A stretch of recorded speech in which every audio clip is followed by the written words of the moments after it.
बिस्मिल्लाहिर्रहमानिर्रहीम। अस्सलाम वालेकुम नाजरीन, लाइव डॉक्टर शाहिद मसूद के साथ मैं हूं नाला अली। नाजरीन, आज साबिक वजीर आजम इमरान खान साहब ने PTI के लॉन्ग मार्च के शुरका से खिताब करते हुए कहा कि ये फैसला कुन वक्त है कि हम अपने मुल्क को कानून की बालादस्ती की तरफ लाएं। जबकि ख्वाजा आसिफ साहब आज कहते हैं कि आर्मी चीफ की तैनाती का फैसला हुआ, ना नवाज शरीफ साहब से इसके हवाले से कोई मुशावरत हुई। जबकि PTI ने इमरान खान साहब पर हमले के मुकदमे के लिए सुप्रीम कोर्ट में आईनी दरख्वास्त दायर कर दी है।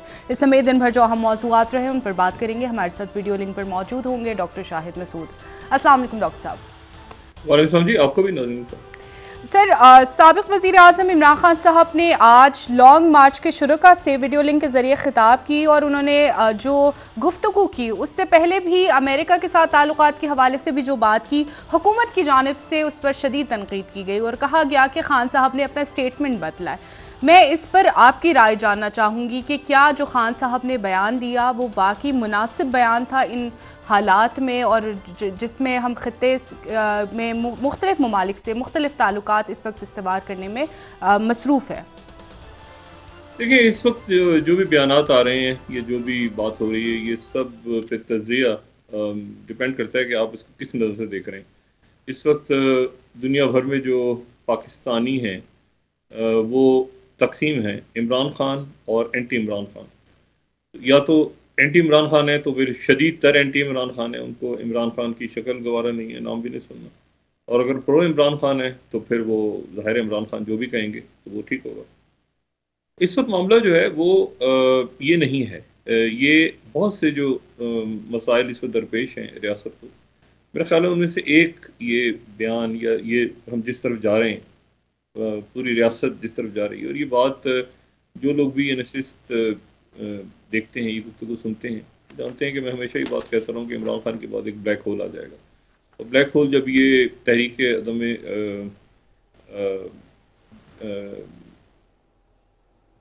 ये पेश हो रही थी तहरीकें और हुकूमत जो सारा हो रहा था मामला, तो मैंने उस वक्त भी ये बात वहाँ पे अहबाब जो थे कौमी असम्बली में, मैंने उनके सामने रखी थी और मैं उनसे डिस्कस कर रहा था कि जी ये इमरान खान साहब को आप इमरान खान साहब बाउंस बैक करेंगे, फाइट बैक करेंगे और आप उनको इजी ना लें।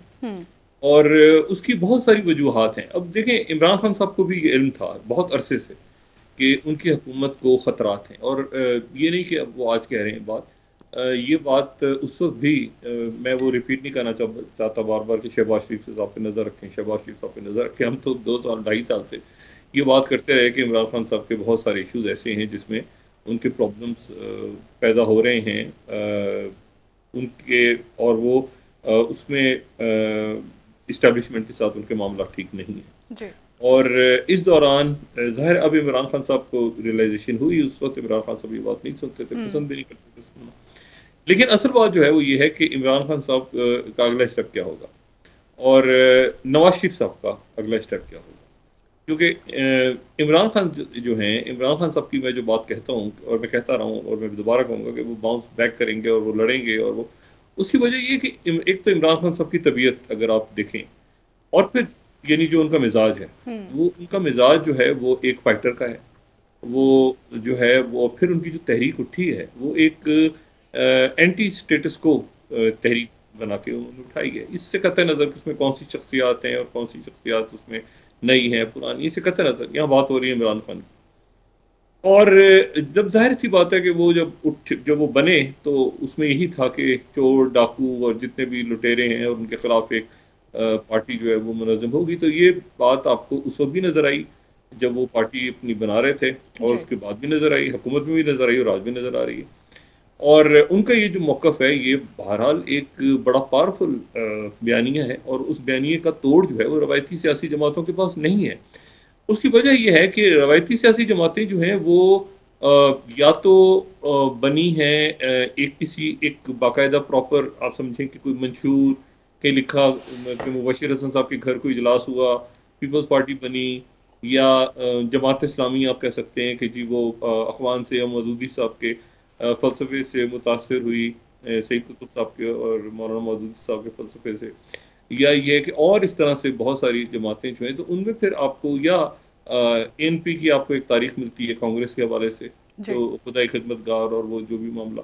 तो लेकिन यहाँ जो है इमरान खान साहब की जो पार्टी है वो पार्टी उसकी उठान ऐसी है कि उस उठान में एक एहतजाज है, एक शिद्दत है, और उस शिद्दत को मतलब मुस्लिम लीग नून जो है वो मेरा ख्याल है कि मुस्लिम लीग नून क्योंकि एक इससे कतई नज़र कि वो उनकी हुकूमतें गिरी और वो हुकूमतों से निकले और वो दोबारा आए, लेकिन वो एहतजाज जो है या ये जो जिसको कहना चाहिए कि बहुत ज़्यादा एहतजाजी तहरीक के तौर पे उनकी उठान नहीं है। वो जब आए, मफादमत को तरजीह देते हैं। जब पहली हुकूमत उनकी गिरी तो जाहिर है कि उस वक्त इस्टेब्लिशमेंट डिवाइड हो गई थी इस बात पे कि नवाज शरीफ साहब, और उसके नतीजे में गुलाम ईसा खान भी गए थे और जो नवाज शरीफ साहब हैं वो भी गए थे और काकड़ फार्मूला आ गया था।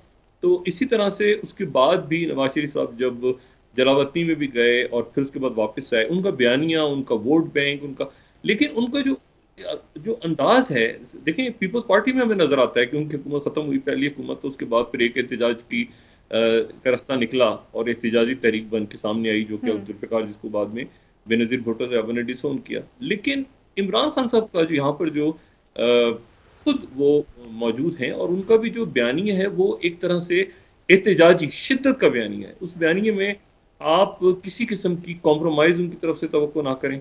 अच्छा, यही कॉम्प्रोमाइज़ उनकी तरफ से नहीं है तो यही कॉम्प्रोमाइज़ फिर नवाज शरीफ साहब की तरफ से भी नहीं है। लेकिन नवाज शरीफ साहब का और इमरान खान साहब का फ़र्क मैंने आपको बताया कि नवाज शरीफ साहब जो हैं वो ज़रा आप यूँ समझें कि एक यानी एहतजाज तो उन्होंने किया, लेकिन उनकी एक यानी स्टेबल कहूँगा, एक स्टेबल पॉलिटिकल उनकी हिस्ट्री है, उनकी उठान है, उनका एक्सपीरियंस है।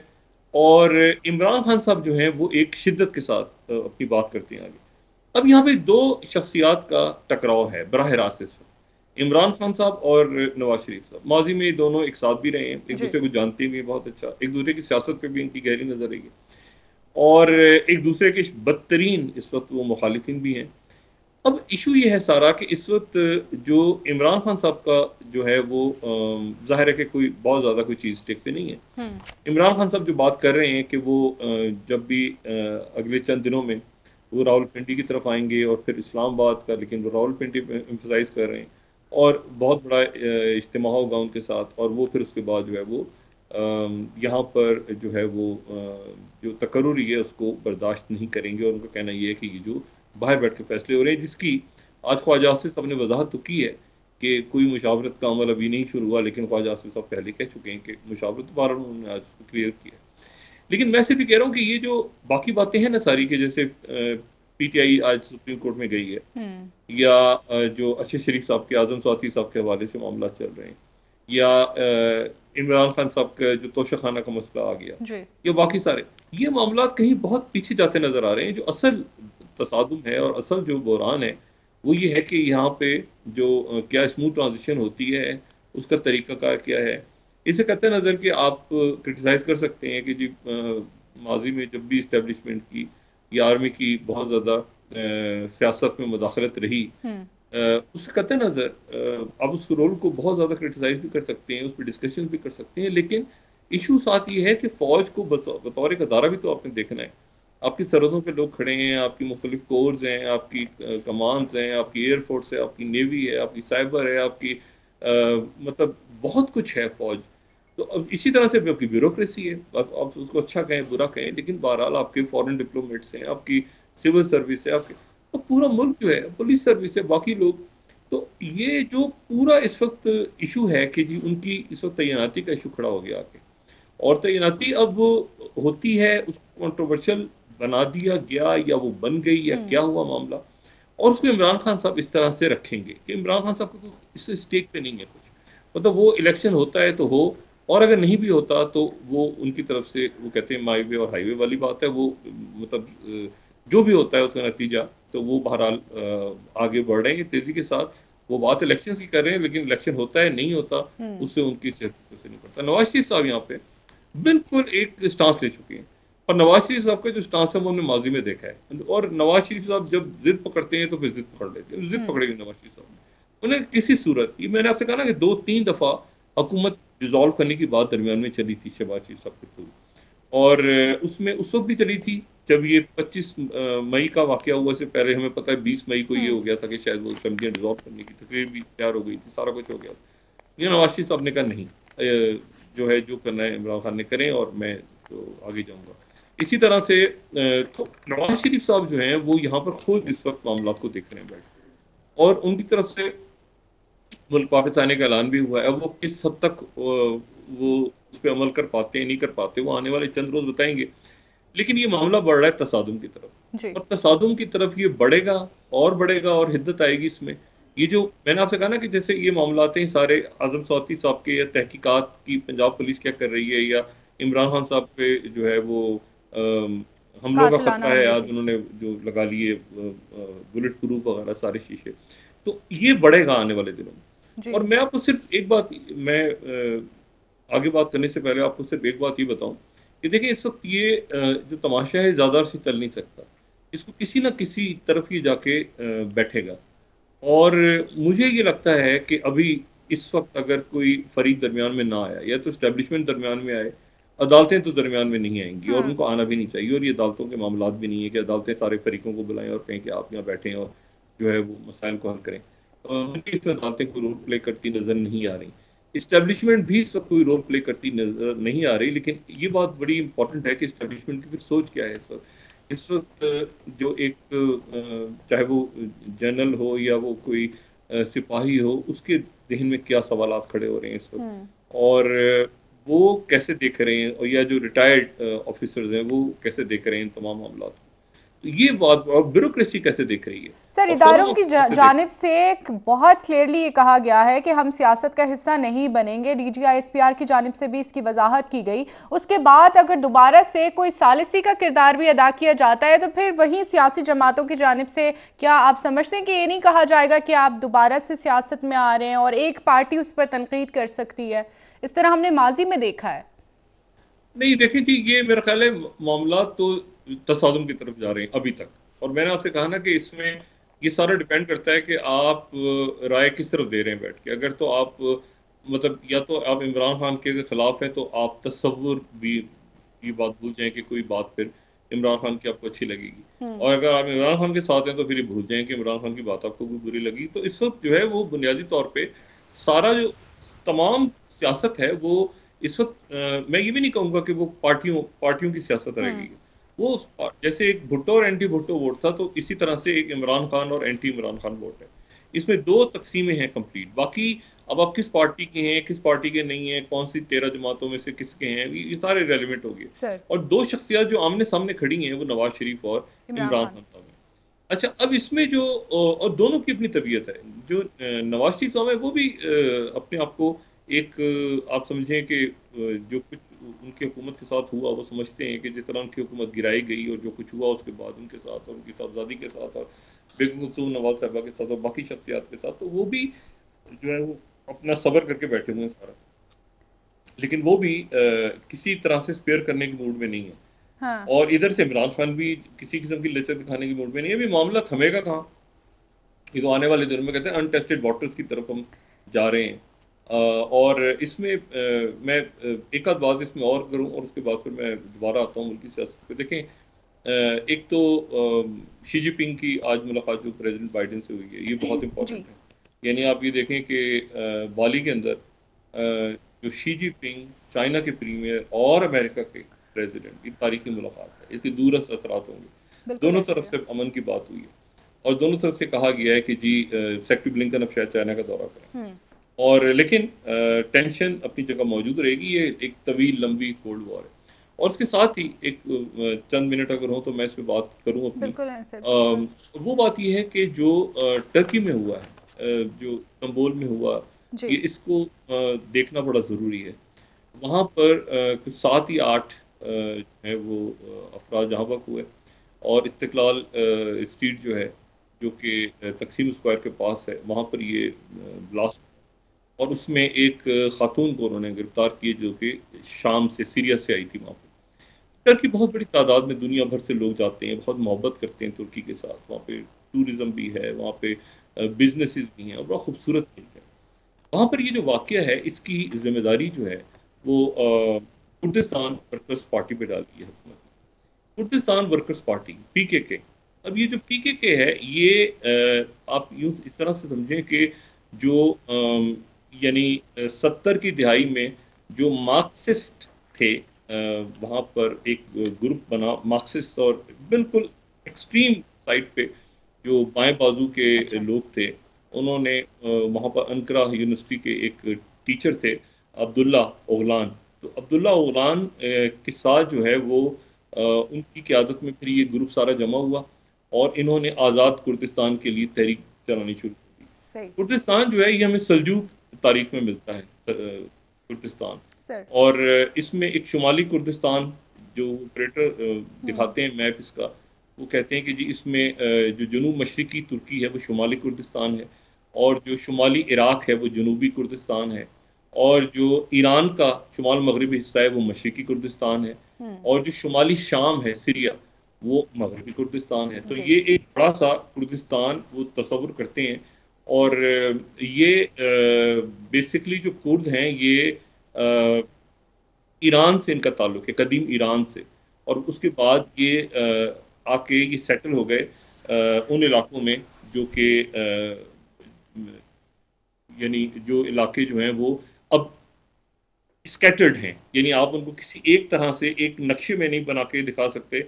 इसमें भी बड़ी डिबेट और बड़ी बहस चल रही है कि एग्जैक्टली जो ग्रेटर कुर्दिस्तान है उसके बॉर्डर्स के हैं। लेकिन फिर ये हुआ कि जो अब्दुल्ला गुलान थे, इन्होंने इनको 1999 में गिरफ्तार कर लिया। ये अपनी जो कार्रवाइयाँ थी, सारी कार्रवाइयाँ सीरिया में बैठ के करते थे। ये कुर्दिस्तान पीपल्स पार्टी जो है ये सीरिया में रही, और सीरिया में रह के उस वक्त जो है वो ये कार्रवाइयाँ करते रहे, और वहाँ पर फिर 1999 में इनको नैरोबी से गिरफ्तार कर लिया। टर्किश इंटेलिजेंस ने गिरफ्तार किया इनको, और इनको गिरफ्तार किया, और इनको अमेरिका ने भी हेल्प की थी उस वक्त टर्किश इंटेलिजेंस को, और 99 के अंदर इनको गिरफ्तार करके वापस ले आए और टर्की में। और उसके बाद फिर ये हुआ कि टर्की में इन पे मुकदमा चला, और मुकदमा चलने के बाद इनको सज़ाए मौत हुई। सज़ाए मौत इनकी फिर उम्र कैद में तब्दील हो गई, और अब भी ये टर्की में कोई 74 साल के हैं ये, और टर्की में ही वहाँ पर एक छोटा जजीरा है, वहाँ पर एक प्रिजन है, और वहाँ हाई सिक्योर प्रिजन के अंदर है, और इनके ऊपर इल्ज़ाम लगाया। लेकिन जो पीकेके है वो कह रही है कि हमारा इनसे ताल्लुक नहीं है। गिरफ्तारियां भी हुई, ये खातून को जो गिरफ्तार किया है ये खातून सीरिया से आई थी वहाँ। अच्छा। और टर्की ने जो इल्ज़ाम लगाया है वो उन्होंने अमेरिका पे भी लगाया है और ईयू पे भी लगाया है। अमेरिका पे इसलिए लगाया उन्होंने कि वो कहते हैं कि जी सीरिया के अंदर जो दाइश के खिलाफ जो फोर्सेस काम कर रही हैं उसमें पीकेके को अमेरिका भी सपोर्ट करता है। अच्छा, पीकेके जो है ये बहुत ज़्यादा, अगर आप इराक में ट्रैवल करें, इराक में जाएं और कुर्दिस्तान अरबिल के इलाकों में यहाँ पर जाएं, तो यहाँ पर आपको बहुत मुनज़्ज़म ये मिलेंगे, ये ग्रुप्स मिलेंगे। और दो ही किस्म के आप ग्रुप्स मिलेंगे, या तो वो हैं जो टर्की के अगेंस्ट लड़ रहे हैं, या वो कि जो ईरान के अगेंस्ट लड़ रहे हैं। ठीक। और इसी तरह से फिर जो मतलब है कि वो मतलब टर्की के लिए, टर्की का कहना ये है कि 40,000 लोग इन सालों में जो है पीकेके के हाथों जो है वो मारे गए हैं टर्की में। तो टर्की के अंदर सिक्योरिटी अलर्ट है, और ये अब देखना है कि वो किस तरह से इस बहरान से निकलते हैं, क्योंकि ये एक ऐसा बहरान है, और ये जो मैंने आपसे कहा ना कि कुर्द जो है ये कुर्दों की एक तारीख है, और कुर्दों की तारीख जो है वो उसमें यानी जैसे हम पाकिस्तान में या बाकी जगहों पे हम इस्लामी तारीख पढ़ते हैं तो हम सोचते हैं कि कौन सा कुर्द ऐसा है जो कि बहुत अहम है। तो बहुत से नाम आते हैं, लेकिन सबसे बड़ा नाम जो आता है वो सलाहुद्दीन अय्यूबी का नाम आता है। जी बिल्कुल। तो सलाहुद्दीन अय्यूबी कुर्द थे, और इसीलिए जो बहुत से ममालिक हैं जहाँ पे कुर्दों को ज़रा कंट्रोल में रखा जाता है, तो वहाँ पर सलाहुद्दीन अय्यूबी का जिक्र कम कम आता है, उनकी तारीख में भी और उनके डिस्कशंस में भी। और उसकी वजह यह है कि सलाहुद्दीन अय्यूबी को जो है वो जो कुर्द हैं वो अपना हीरो समझते हैं। तो अब ये अच्छा, तैयब उर्दोगन जो है इस वक्त वो भी बाली समिट में पहुंचे हैं। जाहिर है कि एक बड़ा मुल्क, एक खूबसूरत मुल्क और एक ज़बरदस्त इकॉनमी, तो वो भी बाली में पहुंचे हुए हैं। G20 समिट हो रही है। G20 समिट से पहले जो है वो शी जिनपिंग और बाइडन की मीटिंग हुई है।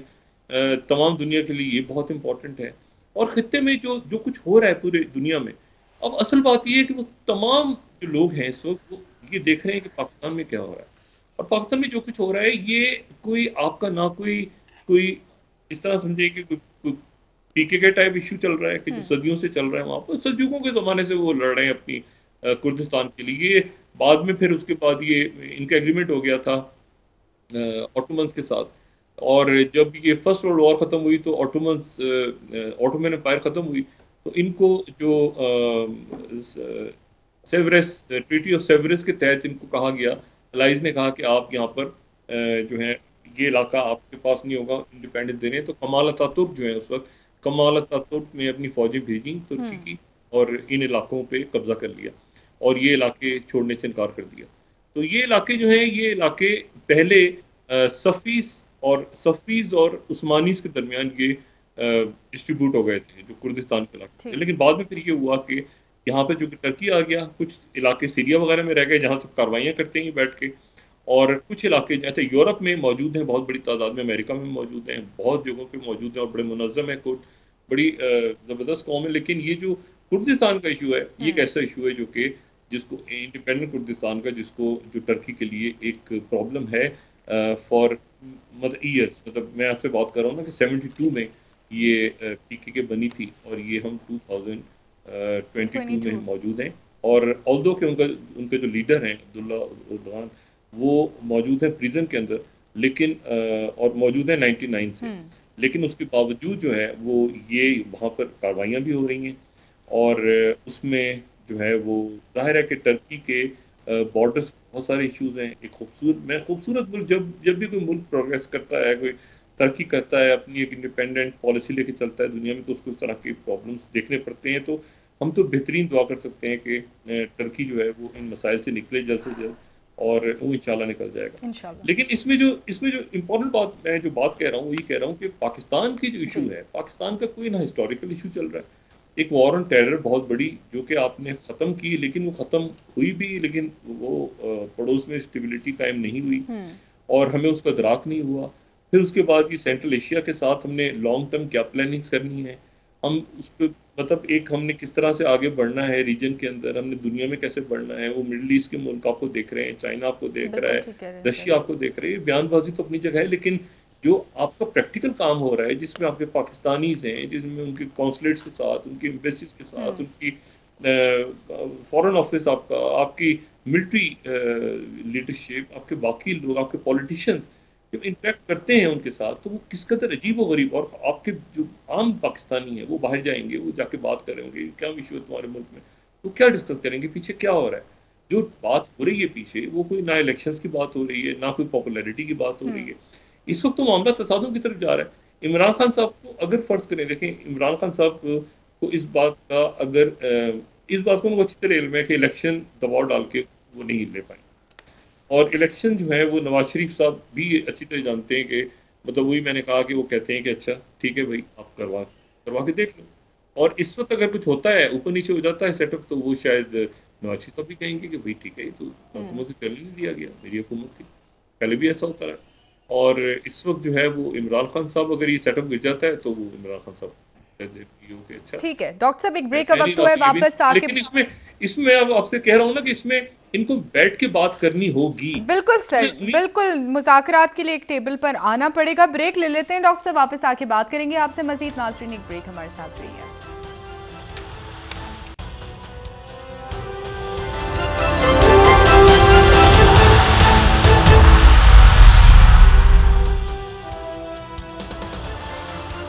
वेलकम बैक नाज़रीन। जी डॉक्टर साहब, ख्वाजा आसिफ साहब की जानिब से आज कहा गया है कि नवाज शरीफ साहब से आर्मी चीफ की तैनाती के मामले पर कोई मुशावरत नहीं हुई, तो क्या इत्तेहादी जमातों से मुशावरत के बाद आर्मी चीफ का फैसला किया जाएगा, या वजीर आजम साहब बजाते खुद इसका फैसला करेंगे, या फिर नवाज शरीफ साहब से मुशावरत हो चुकी हुई है? नहीं, इमरान खान साहब ने तो उसको रद्द कर दिया उस बात को। उन्होंने तो कहा है कि ये फैसले बाहर किए जा रहे हैं मुल्क के, और वो अपना जो अपनी उनकी बात है वो आगे कंटिन्यू कर रहे हैं उनके।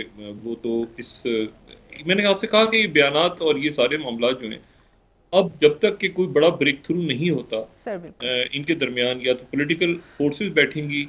और देखें, हमारी सियासत में बड़े नाम होते थे माजी में, हमने देखा है कि इस तरह की सूरत हाल में एक ज़माने में नवाब नसरुल्लाह खान साहब एक बड़ा नाम, उनका एक रोल होता था, वो मुख्तलिफ शख्सियात को बिठा दिया करते थे। काजी हुसैन अहमद साहब थे मरहूम, अल्लाह ताला उनके दर्जात बुलंद फरमाए, और बहुत सारी शख्सियात थी जो इस तरह के बहरानों में मुख्तलिफ शख्सियात को बिठा के और कोई दरमियाना रास्ता निकालते थे।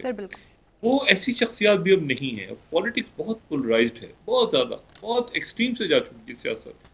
और इस एक्सट्रीमिज्म में जाहिर है कि वो अब फाइनेंशियल इश्यूज भी हैं, वो हम्म। लोगों की करप्शन के इश्यूज भी हैं, उनके एक एफिलिएशंस हैं, वो जो एलिट कैप्चर मुल्क में हुआ है वो है, और बहुत सारे इश्यूज हैं। तो उसमें वो जो एक रवायती सियासत और वो सारी वो तो नजर नहीं आती।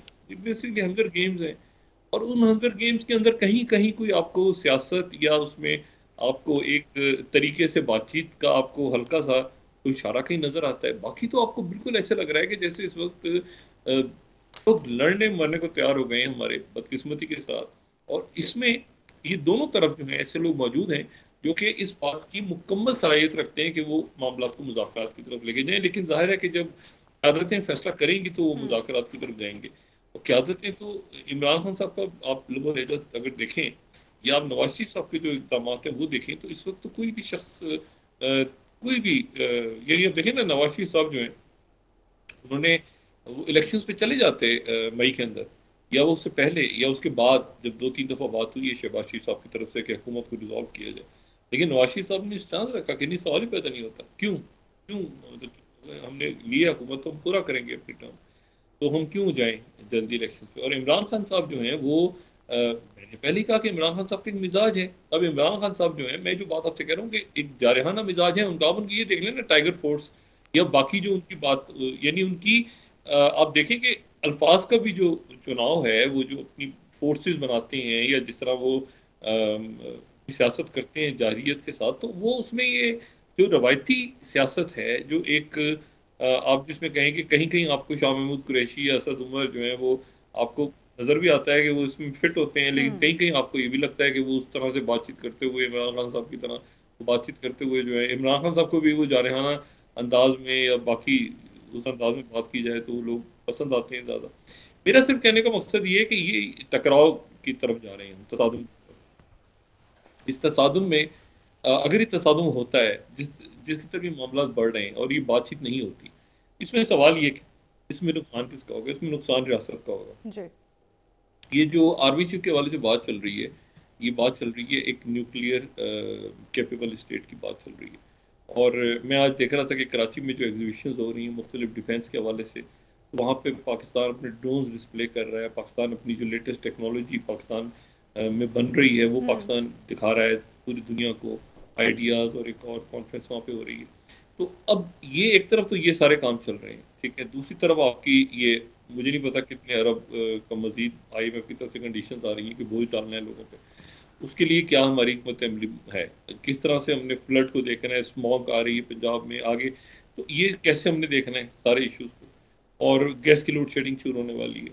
अब ये एक तरफ तो ये सारे इश्यूज हैं, ठीक है। दूसरी तरफ ये पॉलिटिकल टर्मोइल बढ़ता जा रहा है। इस पॉलिटिकल टर्मोइल की वजह से एक फाइनेंशियल टर्मोइल अपनी जगह खुद ब खुद आ रहा है, क्योंकि जाहिर है जब पता ही नहीं है कि क्या बात करनी है क्या नहीं करनी, यहाँ पर जो फॉरेन इन्वेस्टमेंट्स और विजिट्स और वो सारे कैंसिल हो रहे हैं, ये इसको ज्यादा देर तक हम लिंगर ऑन नहीं कर सकते। हम्म। और ये बदकिस्मती के साथ जो डिस्कशन और डिबेट भी चल रही है इस वक्त, वो भी बड़ी अफसोसनाक है और बड़ी अफसोसनाक बात है। देखें हम लोग मतलब हमने कहाँ झगड़ा होते देखा है अदारे में, मतलब एट द मोस्ट हमने ये सुना होगा कि जी फलानी यूनिवर्सिटी के अंदर वो वाइस चांसलर के ऊपर कोई स्टूडेंट्स के अंदर आपस में तसादुम हो गया। जी। या हमने देखा होगा कि ये पार्लियामेंट में ठीक है जी, वो प्राइम मिनिस्टर किसी को इलेक्ट करना है या किसी को इलेक्ट नहीं करना, क्या करना है, वो नो कॉन्फिडेंस पेश हो गई।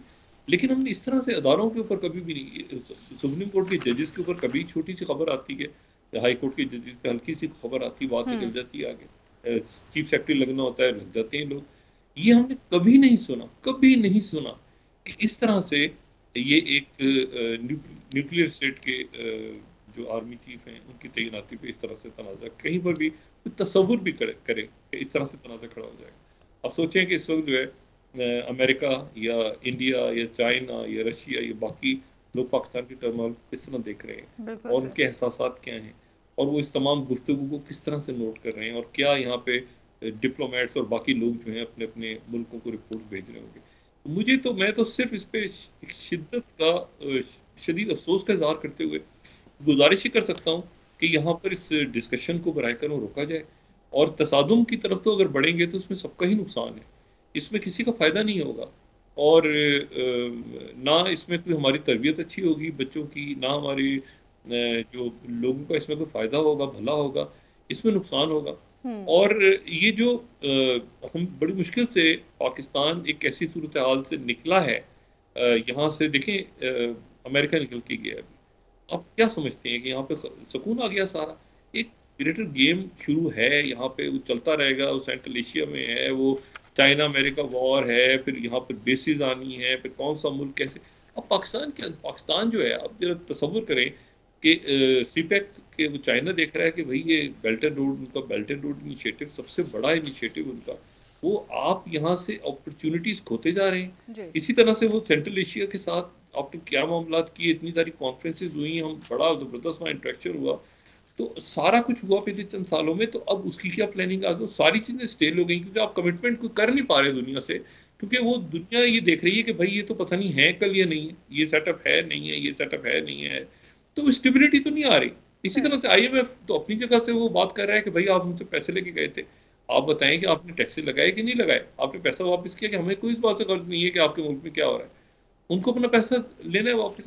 मैं बात, मेरे लिए जो तकलीफ दे बात है एज अ पाकिस्तानी, वो ये बात है कि ये कोई ऐसा इशू नहीं है जो मैन मेड क्राइसिस कहता हूँ ना मैं, कि ये वो क्राइसिस है जो हमने खुद अपने हाथों से क्रिएट किया। ठीक है सर, अब एक और आपसे सवाल ब्रेक पे जाने से पहले डॉक्टर साहब, साल में किए, लेकिन हम करते रहे, चूंकि करते रहे और रोज डिफाइन नहीं हो सके, पॉलिटिकल जो इस वक्त लैंडस्केप है, हाँ। उसके अंदर किसी किस्म की फ्लेक्सिबिलिटी शो नहीं हो रही, तो फिर मैं तो बिल्कुल इस बात को समझने से कासिर हूं कि फिर आप किस तरफ जाएंगे। अल्टीमेटली तो आपने इस इशू को रिजॉल्व करना है। अगर ये इशू रिजॉल्व नहीं होता तो फिर उसके नतीजे में क्या होगा, जो भी कुछ होगा वो मुल्क के लिए अच्छा तो नहीं होगा, ना हो रहा है ना होगा।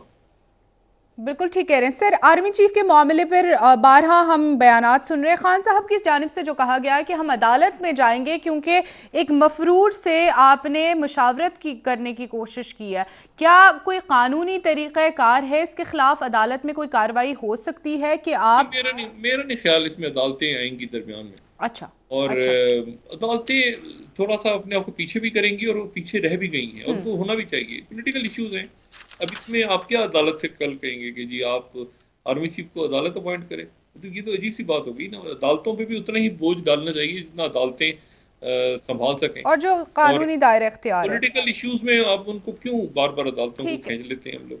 अब इशू ये सारा कि अदालतों की तरफ तो देख रहे हैं, इमरान खान साहब ने भी बात की, सबने बात की, लेकिन अदालतें पॉलिटिकल इश्यूज में नहीं आएंगी। और मैं आपको ये भी बताऊं कि अदालतें जो हैं वो आज तो हम बात कर रहे हैं कि जो अदालत हमारी जिस शक्ल में हुई है, लेकिन वक्त गुजरते पता भी नहीं चलता। तो अब जरा सोचिए ना कि हम अगस्त में अगले साल खड़े हों, तो अगस्त सितंबर में तो जस्टिस फाइज ईसा चीफ जस्टिस पाकिस्तान होंगे। बिल्कुल तो सर, बिल्कुल ठीक है सर। ब्रेक का वक्त हुआ है, डॉक्टर साहब वापस आके बात करेंगे मजीद। नाज़रीन, एक ब्रेक हमारे साथ।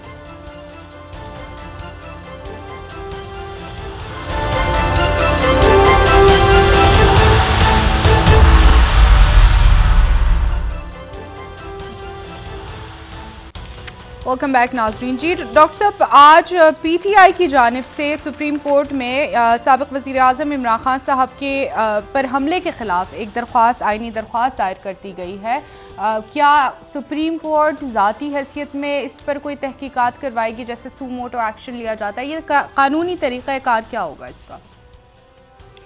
देखिए, ये मैंने आपसे कहा कि अदालत फैसला नहीं कर पाएगी। और दूसरी जो बात है वो मेरा ख्याल है कि जो आर्मी चीफ के हवाले से जो मुशावरत हुई है लंदन में या इत्तेहादियों के साथ, उसमें ये बात ध्यान में रखनी चाहिए कि हो सकता है कि जो बहुत ज़्यादा नाम सामने आ रहे हैं मुख्तलिफ शख्सियात की जानिब से मीडिया पे, उनमें से नाम कोई ना हो, ये भी हो सकता है। और कोई ऐसा सरप्राइज भी हो दरमियान में जो कि बहुत ज़्यादा डिस्कस नहीं हुआ, ये भी मुमकिन है।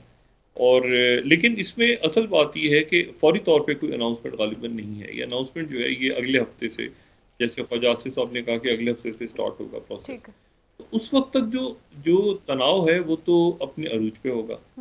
अब ये इसको या तो पहले इसको हल करें, ये बहस होना ही बड़ा अजीब सा है। असल जो डिस्टर्बिंग चीज़ है वो ये है कि ये बहस होना, और बहस ये ख़त्म नहीं होगी। अनाउंसमेंट के बाद भी, जो कि इमरान खान साहब ने पहले ही बात कर दी है, उन्होंने तो कह दिया कि कैसे कोई शख्स जो है वो बाहर बैठ के कर सकता है, और ये सारा जो उन्होंने नुकते उठा दिए।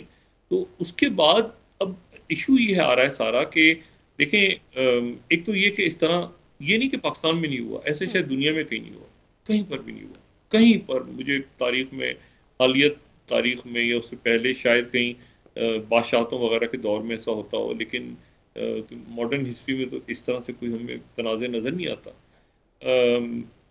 मतलब ये बहुत ही अजीब सी, बहुत अफसोसनाक सूरत हाल है। आप यानी मुझे तो इस वक्त कमेंट्स नहीं है मेरे पास कि मैं किस तरह से बयान करूं कि ये इस तरह का तनाज़े नहीं है कि कोई स्कूल के टीचर के प्रमोशन के ऊपर या वाइस चांसलर के आने पे स्टूडेंट्स, और वो भी खामोश हो जाते हैं, वो भी बात करते हैं, उसके बाद वो स्टूडेंट्स वगैरह ग्रुप्स होते हैं, टीचर्स के लड़ाई वड़ाई होती है, थोड़ी सी वो एक आध बयान आता है, उसके बाद खत्म हो जाती है वो। लेकिन इस तरह से पब्लिक डोमेन के अंदर आके डिस्कशंस का होना मेरे ख्याल से मुनासिब नहीं है। और ये इसको असल बात तो मैंने वही कही कि इसको पोलिटिकली तो देख रहे हैं हम, लेकिन ये अभी तक क्लियर नहीं है कि इसको खुद इस्टेब्लिशमेंट किस तरह देख रही है। और ये बात बड़ी इंपॉर्टेंट है कि वो इसको किस तरह देख रहे हैं इस टर्मोइल को, मतलब उनकी तरफ से क्या इस वक्त क्या फीलिंग्स हैं, और वो फीलिंग्स जो है वो बड़ी इंपॉर्टेंट है इस वक्त, और लेकिन उसकी कोई हमारे पास उसका कोई लिटमस टेस्ट नहीं है इस वक्त। लेकिन ये बात तय है कि जो भी आने वाले दिनों में, चूंकि एक फरीक ही दरमियान में से निकल गया जो रवायती तौर पे हमेशा सियासतदानों को बिठाता भी रहा है, इल्ज़ाम लगता रहा है कि तोड़ता भी रहा है, ये भी रहा है, उसे कहते नजर, लेकिन वो बिठाता रहा है बहरहाल माजी में। लेकिन इस वक्त वो मुकम्मल अपने आप को पुल आउट कर गया, और वो हर तरफ से जो है उस पे। सर एक आखिरी सवाल आपसे, आज खान साहब ने एक गुफ्तगू के दौरान बैरूनी साजिश के हवाले से बात करते हुए कहा कि अब अमेरिका पर मैं इल्जाम नहीं लगाता, इसकी क्या वजह है? कि कोई पॉलिसी शिफ्ट है खान साहब की, कोई मुस्तकबिल की सियासत के हवाले से? हम थोड़ी डिटेल में इसको डिस्कस कर चुके हैं बहुत दफा। बाइडेन एडमिनिस्ट्रेशन आने के बाद खान साहब के ताल्लुकात अच्छे नहीं रहते, और वो उम्मीद यूसुफ साहब हों या शाह महमूद कुरैशी साहब हों, वो तो टेलीफोन कॉल और ये वो सारा चक्कर पूरा साल चलता रहा है, और वो ये बाइडेन एडमिनिस्ट्रेशन के साथ खान साहब की बात नहीं बनी। अब वो साजिश और आगे पीछे उसके ऊपर बहुत लंबी चौड़ी डिस्कशन भी हो चुके हैं, और हम उस मरहले से बढ़ भी चुके हैं आगे। अब वो साजिश है या नहीं है, या क्या था या क्या नहीं था, उससे मामला आ गए हैं। अगर वो, मैंने आपसे कहा ना कि ये मामला इतने फ्लोई रह गए कि क्या ये मुल्क के बहरान को खत्म कर सकते हैं इस वक्त जो असल बहरान है। अब देखें, अर्शी शरीफ शहीद की जो रिपोर्ट आई है, अल्लाह ताला उनके दर्जात बुलंद फरमाए, उस रिपोर्ट पे हम बात ही नहीं कर पा रहे, और इसलिए नहीं कर पा रहे कि वो उसमें रोज एक टर्न आ रहा है, नया टर्न आ रहा है, और वो एक उलझ गई है कहानी। और इसी तरह से ये सारे मामलात हर रोज एक नया इशू खड़ा होके वो पहले से मौजूद जो हालात हैं उनको मजीद उलझा रहा है। सर बहुत शुक्रिया डॉक्टर साहब। बहुत जरूरी है कि मुकालमे का स्टार्ट हो सर। इस वक्त डायलॉग शुरू करेगा, वो बाजी जीत जाएगा, उसको कमजोर नहीं कराएगा। ठीक है सर, बहुत शुक्रिया डॉक्टर साहब, बहुत शुक्रिया। हमारी तरफ से डायलॉग शुरू हुआ, और ये मुल्क और रियासत के लिए अच्छा होगा। नाज़रीन, प्रोग्राम का वक्त खत्म हुआ, कल इंशाल्लाह दोबारा आपसे मुलाकात होगी। मुझे नाइला अली को इजाजत दीजिए, अल्लाह हाफ़िज़। जी डॉक्टर साहब, अपना दोस्तों रिश्तेदारों के दुआ के लोगों का सब ख्याल रखिएगा।